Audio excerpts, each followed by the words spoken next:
Hello everyone, welcome to my channel Learning Academy. This is Sovit Chauhan and today we are here to discuss on a brand new topic, that is intelligence. In this video we will discuss about intelligence and some other topics related to intelligence. Okay, let's see what is the title of this video. The title of this video is how much a person is intelligent. Okay, how much a person intelligent. So what are the topics that we will cover in this video? Let's see. First topic is who is intelligent, then development of brain, then what is IQ, then formula for measuring IQ, then ways to enhance intelligence.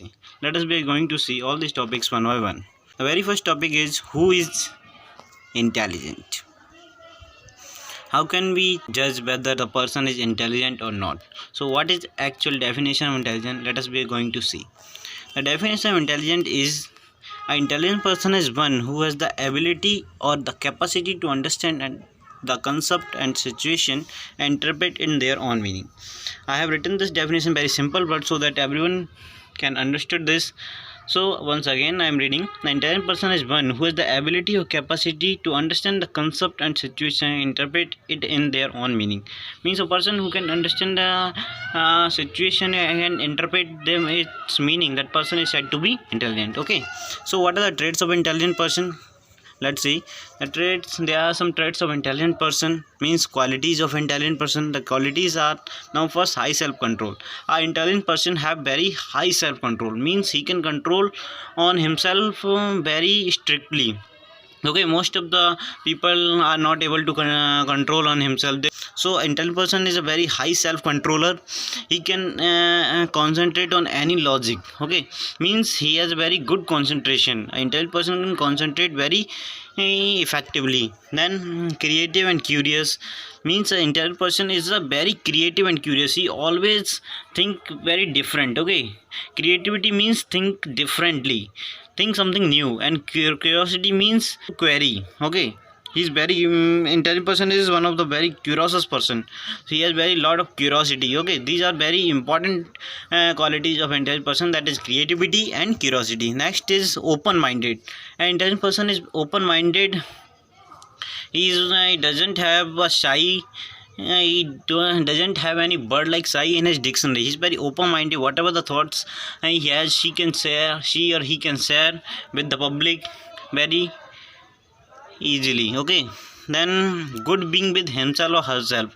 Good being with himself or herself means that the intelligent person is always satisfied with himself. Whatever the qualities or whatever the disqualities he or she has, he is always satisfied with him and try to improve it. These are some qualities of intelligent person. If you have all these qualities, it means you are a very intelligent person. Okay, next we will see second topic, that is development of brain, how the brain develops. Okay, so at birth a person's brain will have almost all the neuron that it will ever have.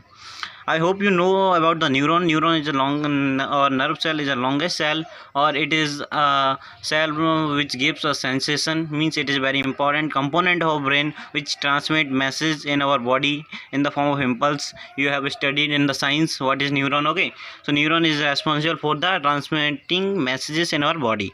So at birth a person will have almost all the neuron. Whatever neuron a person will have in their whole life, a person have at their birth only. Okay, the next the brain develops rapidly before the age of 2 years, means after the birth of a baby until the 2 years the brain develops very rapidly.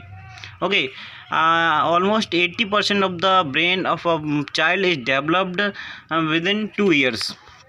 After that the brain develops according to the activity. Okay, next topic is, let's see.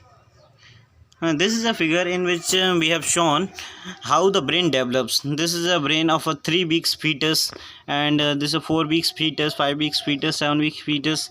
I hope you know about the fetus. Fetus is a baby when the baby is in mother's body. Okay, then the baby is called fetus. So this is a development of brain in fetus, 3 weeks fetus, 4 weeks, 5 weeks, and it totally develops in newborn baby. Whole mind have been developed till the birth of a baby. Okay, next है what is IQ. IQ level क्या होता है? लोग अक्सर पूछते हैं कि हाँ भाई आपका IQ लेवल क्या है, कि IQ लेवल कम है. तो IQ लेवल एक्चुअली में होता क्या है? IQ की सबसे पहले देखते हैं फुल फॉर्म क्या है. So IQ stands for intelligence quotient. It tells us about intelligence of a person. Means IQ is the measure of person's reasoning ability. Means लोगों की सोचने की क्षमता कितनी गहरी है. मीन्स लोगों के अंदर मतलब किस बंदे के अंदर जिसका IQ लेवल अच्छा होगा उसकी क्रिएटिविटी बहुत ज़्यादा होगी, वो उस प्रॉब्लम को अलग ही ढंग से सॉल्व करेगा. वो प्रॉब्लम को प्रॉब्लम में जाने के बाद सॉल्व नहीं करेगा, जो सब सोच रहे हैं उससे अलग सोच रहा होगा, उसका IQ लेवल बहुत हाई होगा. ठीक है. एक फार्मूला भी होता है जिससे हम कैलकुलेशन कर सकते हैं IQ का. तो क्या फार्मूला होता है देखते हैं. IQ is equals to mental age upon chronological age into 100. Okay, this is a formula by which we can calculate IQ level of a person. अब आप पूछेंगे मेंटल एज क्या होता है, क्रोनोलॉजिकल एज क्या होता है. तो अब मैं बताता हूँ आपको मेंटल एज क्या होता है. मेंटल एज मीन्स आपका दिमाग या आपका ब्रेन किस एज तक डेवलप कर चुका है.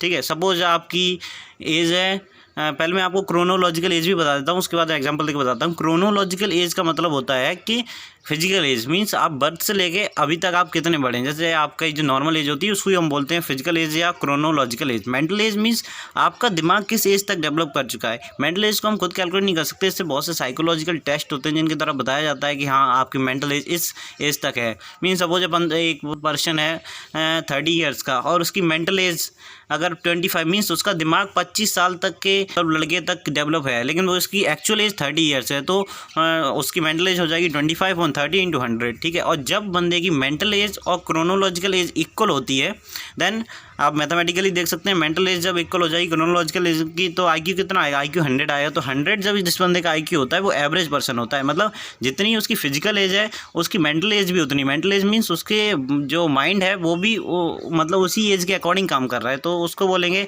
उसका IQ लेवल 100 होगा. जिसकी मेंटल एज क्रोनोलॉजिकल एज से ज़्यादा होती है वही पर्सन जीनियस कहलाता है. अगर मेंटल एज ज़्यादा होगी ऑब्वियसली आप देख सकते हैं मेंटल एज ज़्यादा होगी तो क्या 100 से ऊपर आएगी वैल्यू, और जो 100 से ऊपर जो लोग होते हैं वेरी जीनियस बंदा कहलाता है. वो साइंटिस्ट वगैरह जो लोग होते हैं उनका IQ ऐसा होता है. मैं आपको कुछ ऐसे लोगों की पिक्चर दिखाता हूँ जिनका IQ लेवल बहुत ही हाई था. हाईएस्ट IQ लेवल पर्सनस वो ग्रेट साइंटिस्ट ही होंगे, वो तो आपको पता ही होगा. इनको आप जानते ही होंगे, साइंस में आपने इनको देखा होगा, पढ़ा भी होगा.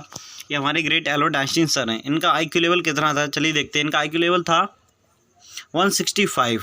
मीन्स आप सोच सकते हैं इनका IQ लेवल का 165 था. मीन्स इनकी मेंटल एज और इनकी क्रोनोलॉजिकल एज में कितना डिफरेंस होगा. मीन्स इनकी एज से ज़्यादा इनका दिमाग डेवलप हो चुका था, इसीलिए इनका IQ लेवल कितना 165. सो ये one of the genius person.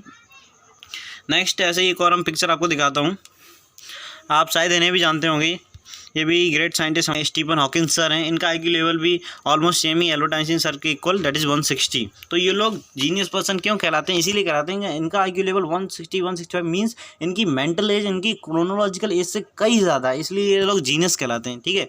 तो आप शायद मुझे लगता है आप IQ के बारे में जान गए होंगे. लोग पूछते हैं IQ लेवल कितना, IQ क्या होता है, आप लोग नहीं जानते थे. IQ प्रोफॉर्म क्या होती है, इंटेलिजेंट कोशेंट होता है. तो आप IQ के बारे में आपको थोड़ा बहुत आइडिया हो गया होगा. ठीक है. अब आगे बढ़ते हैं. अब हम देखते हैं कि हम अपनी मेमोरी को कैसे इम्प्रूव कर सकते हैं. What are the ways to improve our memory. Okay. तो 3 फंडामेंटल वेज हैं जिससे आप मेमोरी इंप्रूव कर सकते हैं. Imagination, visualization and creativity. अपनी मेमोरी को शार्प करने के लिए, अपनी इंटेलिजेंसी को इंक्रीज़ करने के लिए इन तीनों का रोल बहुत ही इंपॉर्टेंट होता है हमारी क्रिएटिविटी में. ठीक है. इमेजिनेशन, विजुअलाइजेशन एंड क्रिएटिविटी, इन तीनों के क्या क्या एप्लीकेशन, इनको कैसे यूज़ में लाना है, इन सबको आपको डिटेल में पढ़ने के लिए हमारी नेक्स्ट वीडियो जरूर देखना पड़ेगा, जिसमें मैंने आपको मेमोरी क्लास के नाम से वो वीडियो होगा जिसमें मैंने आपको बताया कि इमेजिनेशन का आप कैसे यूज़ कर सकते हैं, विजुअलाइजेशन से आप कैसे अपनी मेमोरी को शार्प कर सकते हैं. तो वो वीडियो आपके लिए बहुत बहुत इंपॉर्टेंट होगा और वो आप ज़रूर देखें. ठीक है. तो उसके बारे में मैं उसी वीडियो में आपको बताऊंगा, यहाँ डिटेल में नहीं बात करते हैं. उसके बाद there are some other ways by which we can improve our memory. बहुत से मोबाइल के एप्लीकेशंस होते हैं, मोबाइल गेम्स होते हैं जिससे आप अपनी मेमोरी को शार्प कर सकते हैं. चलिए मैं आपको कुछ गेम्स के बारे में बताता हूँ जो मैंने यूज़ किया है. बस Lumosity. Lumosity one of the best game in which we can sharp our memory. इसमें क्या होता है, बहुत से ब्रेन टैलेंटेड टारगेट्स होते हैं जो हम लोग उसको करते हैं और उससे हमारी मेमोरी शार्प होती है. ब्रेन बेल, ऐसे कई ऐप्स हैं, आप गूगल पे सर्च कर सकते हो और डाउनलोड करके अपनी मेमोरी को शार्प कर सकते हो. तो हमने इस वीडियो में देखा कि इंटेलिजेंट पर्सन कौन होता है, उसके ट्रेड्स क्या होते हैं, आईक्यू क्या होता है, कि बेस आईक्यू कैसे कैलकुलेट करते हैं, इस सब के बारे में जाना। अगले वीडियो में हम देखेंगे कि इमेजिनेशन, विजुअलाइजेशन, क्रिएटिविटी मीन्स हम अपनी मेमोरी को कैसे साफ कर सकते हैं। मैं उसमें आपको प्रैक्टिकल एग्जांपल लेके आपको उसी वीडियो में करके बताऊंगा। तो उसके लिए आप मेरा नेक्स्ट वीडियो देखना ना भूलें। अगर आपको मेरा वीडियो अच्छा लगा हो तो हमारे चैनल लर्निंग एकेडमी को सब्सक्राइब करें, मेरी वीडियो लाइक करें और शेयर करें। Thank you very much.